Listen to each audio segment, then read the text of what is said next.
Hi అందరికీ. దయచేసి వీడియోని అందరూ స్కిప్ చేయకుండా ఎండ్ వరకు చూడండి. ఈరోజు మా హోటల్లో వాడే సరుకులు చూపిస్తాను.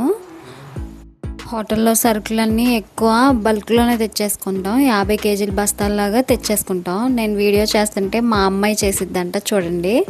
అవేమొంచి బియ్యం ఏంటి మేము దోసల పిండికి వాడతాము. తర్వాత గణేష్ ఇడ్లీ రవ్వ, ఇది మెత్తగా స్మూత్గా ఉంటుందని మా వారు ఎక్కువ ఇదే ప్రిఫర్ చేస్తారు. బాగుంటుంది, ఇడ్లీలు మెత్తగా వస్తాయి. దాని తర్వాత నెక్స్ట్ మా అమ్మాయి చేయి పెట్టి చూపిస్తుంది చూడండి. వాటిని నలిపి మెత్తగా ఉంటుంది, భలే స్మూత్గా వస్తాయి అన్నమాట ఇడ్లీలు. నెక్స్ట్ ఏమొచ్చి మైదాపిండి 916 మైదాపిండి, ఇక్కడ ఎక్కువ ఇదే వాడతారు, బ్రెడ్స్లో వాడతారనమాట. బాగుంటుంది కంపెనీ అండ్ క్వాలిటీ చాలా మెత్తగా వస్తుంది అన్నమాట. పిండి కూడా బాగుంటుంది మెత్తగా. నెక్స్ట్ ఏమొచ్చి పూరి పిండి శ్రీ లలిత వాడతాం, అది కూడా బాగుంటుంది. పూరీలు భలే పొంగితో వస్తాయి అన్నమాట.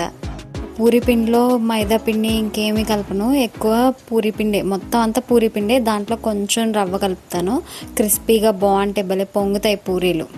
మినపగుళ్ళు ఏమొచ్చి డబుల్ హార్ట్స్ మినపగుళ్ళు వాడతాం, బాగుంటుంది, బాగా ఒదిగొస్తాయి అన్నమాట. పచ్చిమిర్చి మా అత్తయ్య తొడలు తీసి పక్కన పెట్టారు. పుట్నాలు మామూలుగా కంపెనీ నాకు తెలీదు తీసుకొస్తారు. 15 కేజీస్ ఆయిల్ క్యాన్ వాడతాం మేము. 3 days వచ్చింది. నెక్స్ట్ ఇడ్లీలు వేస్తున్నాను. మార్నింగ్ ఇడ్లీలు ఇంత స్మూత్గా భలే వస్తాయండి. ఈరోజు మార్నింగే ఫస్ట్ ఆర్డర్ వచ్చింది. ప్లెయిన్ బోండా పిల్లలు అడిగారు అనమాట. 5 ప్లేట్లు బోండా, 4 ప్లేట్లు పూరి. ఫస్ట్ బోనీనే పిల్లలు చేశారనమాట. పూరి ఒక 4 ప్లేట్లు, బోండా ఒక 4 ప్లేట్లు. పూరీలు చేస్తున్నాను. పూరీలు పెద్దగా వేస్తే బాగుంటుందని, పొంగుతాయి అంటారు పిల్లలకి ఇలా ఇష్టం అని చేస్తూ ఉంటాను.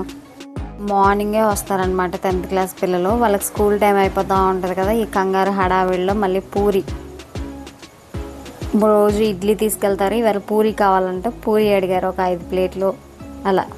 కొంతమంది పిల్లలకేమో క్రిస్పీగా కావాలి, కొంతమంది పిల్లలకేమో మెత్తగా కావాలి, కొంతమందికేమో అసలు ఎర్రగా ఉండకూడదు పూరి, నాకు తెల్లగానే కావాలి, సిమ్లో పెట్టి చేయండి అంటారు. ఇలా 4 రకాలుగా అడుగుతారండి హోటల్లో. అందరికీ ఎక్స్ప్లెయిన్ చేసుకుంటే అందరికీ నచ్చినట్టు చేయాలంటే ఇలాగే ఉంటుంది హోటల్ పరిస్థితులు. ఒకరికేమో పూరీ కూర కావాలి, ఒకరికేమో అల్లం చట్నీ కావాలి, ఇంకొకరికేమో పల్లీ చట్నీ కావాలి. ఒక్కొక్కరు ఒక్కో రకంగా తింటారండి. అసలు మీరేం వేసుకొని తింటారో చెప్పండి. పూరీ కూర బాగుంటుందా, పల్లీ చట్నీ బాగుంటుందా? ఇది చూడండి, కొంచెం క్రిస్పీగా కాల్చాను, ఒకరికేమో క్రిస్పీగా కావాలంట. నెక్స్ట్ ఏమొచ్చి పిండిలో ఉల్లిపాయలు వేసి ఇప్పుడు ఇంకా బోండాలు వేస్తాను. ఉల్లిపాయ బోండాలు వేస్తాను. ఉల్లిపాయలు, పచ్చిమిర్చి, కొంచెం కొత్తిమీర. ఇవాళ కొత్తిమీర స్కిప్ చేసేసాను, మర్చిపోయాను. కరివేపాకు వేసాను. కరివేపాకు 3 వేసి మిగతా అవి పిల్లలకి ప్లెయిన్ బోండా వేస్తాను. పిల్లలు తీసుకొని ఆనియన్స్ వేసినవి ఇవి నుంచి మిగతా అందరికీ వాడుతూ ఉంటారనమాట. అందుకని వేస్తున్నాను. ఇవాళ వీళ్ళు వెళ్ళిపోయిన తర్వాత నెక్స్ట్ పెద్దలది స్టార్ట్ అయింది. వాళ్ళకి మంచి ఉల్లిపాయలు అప్పుడే కలుపుతాను, ముందుగా కలిపి పెట్టుకోను, కొంచెం ఉల్లిపాయలు స్మెల్ వస్తున్నాయి అంటారని. అందుకని ఒక 5 ప్లేట్లు ఆర్డర్ వచ్చింది, తొందరగా వేస్తున్నాను అనమాట. బోండాలు కూడా అంతేనండి. ఒకరికేమో క్రిస్పీగా కరకరలాడేలాగా ఎర్రగా కాల్చమంటారు, కొందరేమో నాకు కొంచెం తెల్లగానే ఉండాలమ్మా, మెత్తగా నేను తినలేను, మెత్తగానే ఉంచు అంటారు. ఎలా చేయాలి చెప్పండి? అదే పెద్ద హోటల్స్కి వెళ్తే వాళ్ళు ఎలా ఇస్తే అలాగే తింటారు కదా, ఏమైనా పేర్లు పెడతారా?